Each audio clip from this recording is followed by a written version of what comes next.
the idea of becoming one is not melting one into the other. The idea of becoming one, it's based on a kind of awakening, a sort of primordial memory that we were once one. Before we came into the world, we were once one. And that unity exists. And now we have to restore it, recall it, and revive it. But it's a oneness that, and so if we were one, why did we split in two? Was it just a momentary lapse, short confusion?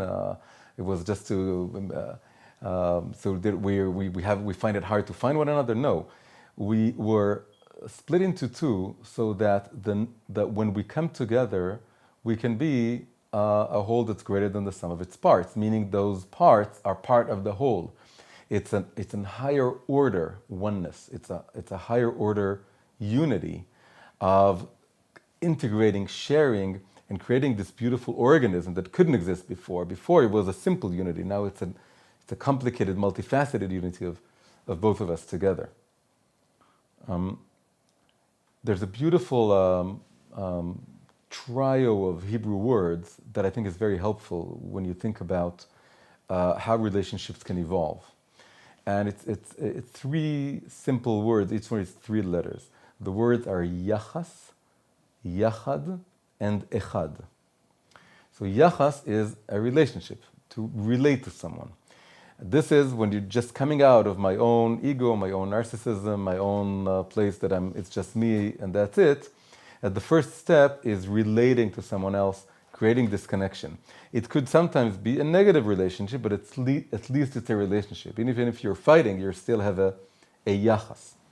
The next word, each time you just change one letter. So when you move from yachas to yachad, you just change the last letter, but you're elevated. Now, it's not just relating to one another, it's relating to one another together, cooperating, working together. It's a sweeter word, now it's a positive. Yachas is a neutral word. It just means that there's some sort of relationship. Now, it's a relationship that wants to share with the other, that wants to go together. But they're still not one. They're still not agreeing. They're still not everything is, but they're working on it. They're trying to make it work. They want to do everything together. They want to make sure that no part of them is still, remains lonely or remains detached and isn't shared with the other one. And that's the work of yachad. You see, you can imagine a couple that's now fighting and even not talking. So first they have to work on regaining their yachas, to just treat, not, don't have the stone wall of, not looking at the other one. You have to start with the yachas, like in therapy. You start and you have to start talking together, even if it's only disagreeing. And then you have to work on the yachad. Again, you just changed one letter. But as you work on the yachad more and more, then you can change another letter, the first letter, and the yachad becomes echad. That's the one, the unity, the oneness that I was talking about. The oneness is that we feel that it's unimaginable to be separate. We can't even think, that's the ultimate goal.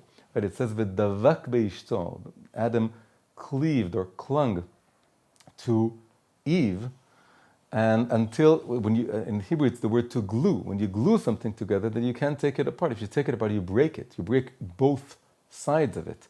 So we have to cleave and be so connected, and the way we share things, and the way we want to build a shared language of learning together, of thinking together, of solving problems together, that the togetherness evolves into oneness, the yachad evolves into an echad, and then it just becomes unimaginable that how could it be that we were ever two, that we were ever two separate beings? I can't imagine my life without you. The whole topic of masculine versus feminine is one of the most profound, most ancient topics there are. There's no mystical system on earth that doesn't address these two aspects of being as something very cosmic and very profound. And of course, Kabbalah is not only no exception, but it's so central in the Zohar, for example, in so many different places. Everything in the world is masculine and feminine. And it's also embodied in our biological makeup. We are divided into men and women.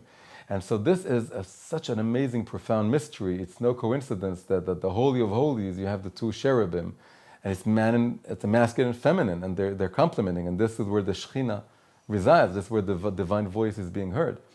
So it's something truly amazing to explore, and we can explore it throughout our lives. But there is something unique about our generation.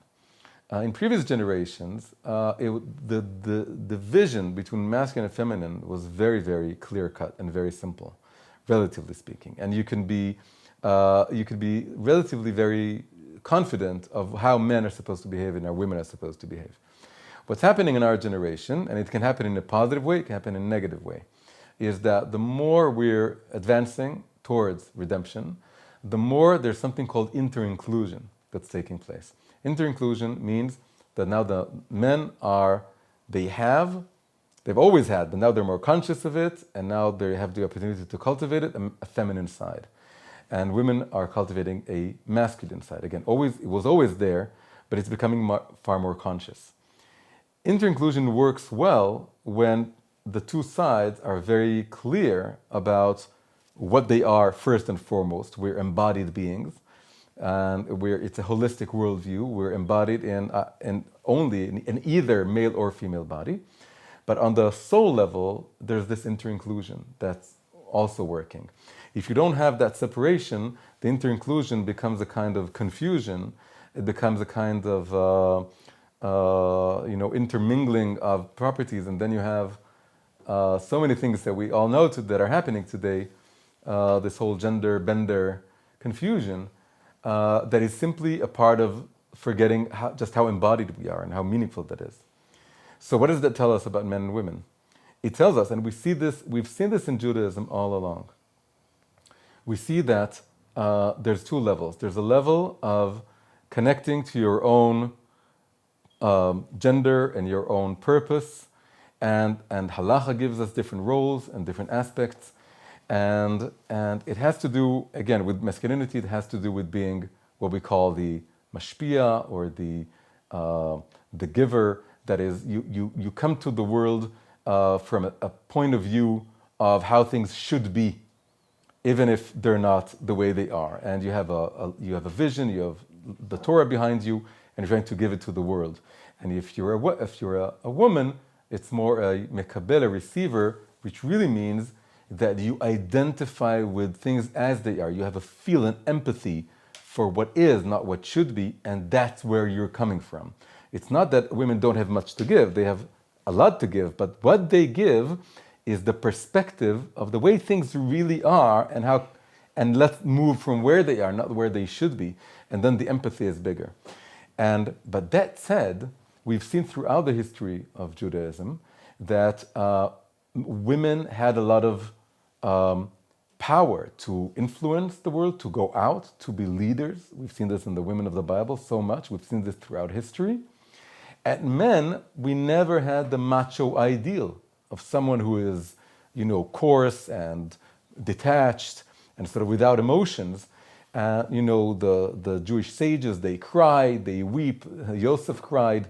And the whole idea of circumcision is all about refining masculinity, that we don't have this macho ideal. So in our generation, as inter-inclusion is becoming more and more of a thing, this balancing act becomes such a big, but very, it could be very joyful, very enriching challenge, that we want to be connected to a traditional kind of masculinity and femininity, and traditional and masculine and feminine roles, but we also want men to be sensitive, to be connected to their emotions, to their hearts. That's what Hasidus is all about. It's all about connecting men to an inner kind of work that's more psychological, it's more emotional, that used to be perceived as only feminine. And women can go out into the world and fulfill themselves and do so many things, but again, without losing sight of traditional femininity. This balance is a challenge, but it's also an opportunity, an amazing opportunity to evolve relationships to a new level. I would say that there's a tricky balance, especially for men, when it comes to being vulnerable in relationships. The balance is between needing to play the stable part, the stable role. If someone is lost in their emotional turbulence, a man is lost in their emotional turbulence, that could really disaffect the marriage. And it could cause the woman to lose confidence and then to feel that she now needs to be the man because she can't count on her man to be more stable than she is. That said, if a man is always sort of strong and in control and on top of things and knows what to do and has a plan, they can't open up to having an emotional dialogue with their wives. And the wives would feel, and justly so, that their relationship isn't very deep because of that. Because the depth of the relationship is measured, among other things, and for especially women this is very important, in how honest and candid you are about sharing your emotions and working through your emotions. And so that the other side of it is that there has to be a place for masculine vulnerability, and if it's not at the expense of remembering that you have a role as a father, as a husband, as the man, to not lose yourself in the turbulence of life, and be so affected by maybe your wife's turbulence that you also get lost into the fight, into the passions, into the emotion. You have to keep your head above the water. As long as you remember that, then and you maintain that, if at the same time you open up the space of sharing your feelings, sharing your emotions, sharing your weaknesses, sharing your fears, if those two go together, that would be the ideal husband for many women, because then they would feel that you're strong on the one hand, but I see your soft side and you're sharing with me, and then I can come in to that vulnerable place and I can help you, and she really can help you. So I think that's, for women it's simpler, because women usually, there's always exceptions to every rule, usually they have an easier time sharing their hardships, their difficulties, and talking about it more openly, and the man shouldn't expect them to be always stable and in control. That's part of the balance. The balance is that they can, it's okay for them to, sometimes lose it and sometimes be passionate about things and to be confused about things. And that's part of how they work through things. And you have to not lose yourself and not be offended, for example, because it's not really about you. If you come out of yourself, you listen, so it can work. So their vulnerability is less of an issue, but masculine vulnerability, it's like I said, it's more complicated of a balancing act.